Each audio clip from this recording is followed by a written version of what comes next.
wanted to make a quick little note. I'm replacing some blowers in my Lennox with some newer motors, and they're just almost too big. They're too big to go through here, but they fit like a glove right there.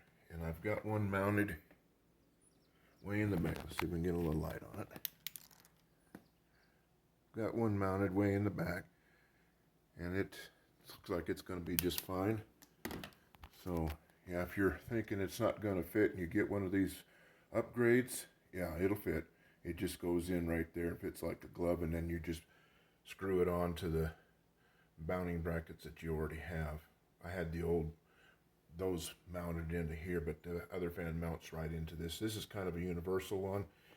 It's got some stick-on magnets, works pretty good. So there was just enough residual heat to make sure they were going to work, and it's way quieter than those. And the bearings didn't go out in those. The one that went out, actually it's the motor that's going bad. One of the connections up here, I think we can get to it. Let's see. Yeah, it broke. As soon as I tried pulling it off, it broke. But these bearings are okay. It's just the motor gave out. Hope that'll help someone that's having troubles.